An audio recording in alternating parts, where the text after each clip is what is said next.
नमस्कार, मैं हूं राजन झा और आप देख रहे हैं सैफरन इनसाइट।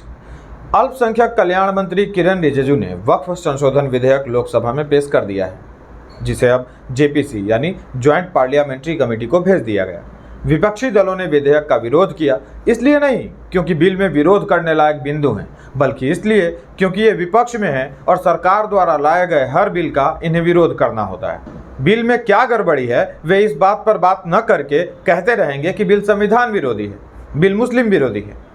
आपको जानकर आश्चर्य होगा कि बिल के कई बिंदु सच्चर कमेटी के सुझावों के आधार पर बनाए गए हैं। जी हाँ, वही सच्चर कमेटी जिसका गठन कांग्रेस लीडरशिप वाली यूपीए की सरकार ने किया था। अर्थात जो काम ये करने जा रहे थे वही काम मोदी सरकार ने किया तो सरकार संविधान विरोधी हो गई। बिल पर सरकार का कहना है कि वह वक्फ संपत्तियों में अनियमितताओं को दूर करना चाहती है।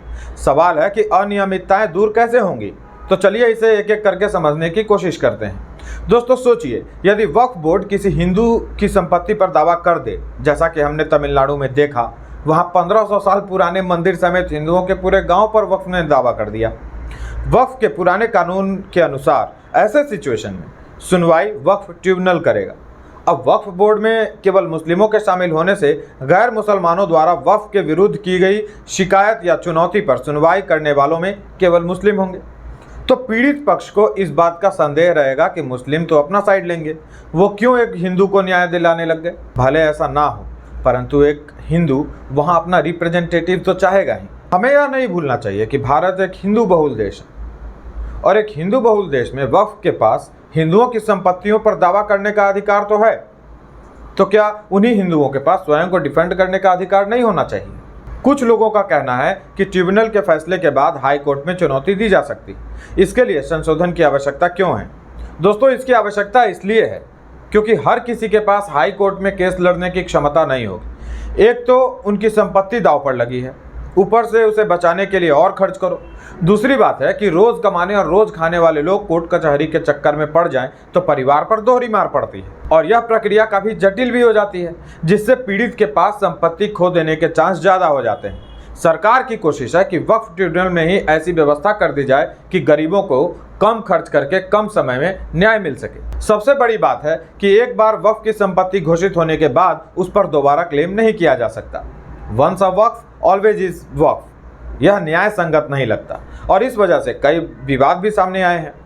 अब मैं वक्फ को लेकर के हुए कुछ विवादों की विवेचना कर देता हूं। 2022 में तमिलनाडु के वक्फ बोर्ड ने हिंदुओं के बसाए पूरे थिरुचेंदुरई गांव पर वक्फ की संपत्ति होने का दावा ठोक दिया था। बेंगलुरु ईदगाह मैदान को 1950 से वक्फ की संपत्ति होने का दावा किया जा रहा। सूरत नगर निगम भवन को वक्फ संपत्ति होने का दावा किया गया। तर्क दिया गया कि इसे मुगल काल में सराय के रूप में इस्तेमाल किया जाता था। कोलकाता के Tollygunge club, royal Kolkata golf club और बेंगलुरु में आईटीसी विंसर होटल के भी वक्फ भूमि पर होने का दावा किया गया। सरकार का कहना है कि वक्फ बोर्डों पर माफियाओं का कब्जा है। अकूत संपत्ति होने के बाद भी गरीब मुस्लिमों को इसका फायदा न मिलकर केवल कुछ लोग ही इसका लाभ उठा रहे हैं। सरकार की कोशिश है कि वक्फ के कुप्रबंधन और भ्रष्टाचार को खत्म कर पारदर्शिता लाई जाए। अब जानते हैं इस विधेयक से बदलाव क्या क्या होने वाले हैं। वक्फ अधिनियम 1995 की धारा 40 को हटाने का प्रस्ताव है। इसी धारा के तहत बोर्ड को शक्तियां थीं कि वह किसी भी संपत्ति को वक्फ संपत्ति होने का दावा कर सके। विधेयक में वक्फ की गलत घोषणा को रोकने का प्रावधान है। अब किसी भी संपत्ति को वक्फ संपत्ति के रूप में दर्ज कराने से पहले सभी संबंधितों को उचित सूचना देनी पड़ेगी। सरकार चाहती है कि वक्फ की संपत्तियों का केंद्रीय पोर्टल और डाटाबेस के जरिए रजिस्ट्रेशन किया जाए। इसके अतिरिक्त पुराने वक्फ एक्ट में महिलाओं की भागीदारी सुनिश्चित नहीं थी। इस बार प्रस्ताव किया गया है कि केंद्रीय वक्फ परिषद और राज्य वक्फ बोर्डों में कम से कम 2 महिलाएं होनी चाहिए। पुराने वक्फ एक्ट में शिया और सुन्नी वक्फ बोर्ड थे। इस विधेयक में बोहरा और आगा खानी समुदायों के लिए अलग औकाफ बोर्ड की स्थापना का प्रावधान है। औकाफ वक्फ का प्लूरल होता है। बदलाव के तहत मुस्लिम समुदायों के बीच शिया, सुन्नी, बोहरा, आगा खानी और अन्य पिछड़े वर्गों को प्रतिनिधित्व देने की बात कही गई है। अर्थात मुस्लिमों के वो तबके जिन्हें हाशिए पर धकेल दिया गया था उनको भी प्रतिनिधित्व मिल सकेगा। नए विधेयक के अनुसार केंद्रीय परिषद में अब 1 केंद्रीय मंत्री, 3 सांसद, मुस्लिम संगठनों के 3 प्रतिनिधि और 3 मुस्लिम कानून विशेषज्ञ शामिल होंगे। इसमें सुप्रीम कोर्ट या हाई कोर्ट के 2 पूर्व न्यायाधीश, 4 राष्ट्रीय ख्याति प्राप्त व्यक्ति और केंद्र सरकार के वरिष्ठ अधिकारी भी शामिल होंगे। इनमें 2 महिलाओं का होना अनिवार्य होगा, जैसा कि पहले भी आपको बतला चुके हैं। पहले वक्फ बोर्ड में किसी गैर मुस्लिम को मुख्य कार्यकारी अधिकारी यानी CEO के तौर पर नियुक्त नहीं किया जा सकता था। अब विधेयक के खंड 15 में धारा 23 में संशोधन करने का प्रस्ताव है, जिससे यह धार्मिक बाध्यता समाप्त कर दी गई है। नए विधेयक में अब जिला कलेक्टर को यह तय करने का अधिकार होगा कि कोई संपत्ति वक्फ है या सरकारी। धारा 3C में कहा गया है कि इस अधिनियम के लागू होने से पहले या बाद में वक्फ संपत्ति के रूप में पहचानी गई या घोषित की गई कोई भी सरकारी संपत्ति वक्फ संपत्ति नहीं मानी जाएगी। कलेक्टर जांच करेंगे और तय करेंगे कि संपत्ति सरकारी संपत्ति है या नहीं। इसमें एक उपखंड भी जोड़ा गया है कि ऐसी संपत्ति को तब तक वक्फ संपत्ति नहीं माना जाएगा जब तक कलेक्टर अपनी रिपोर्ट नहीं दे देते।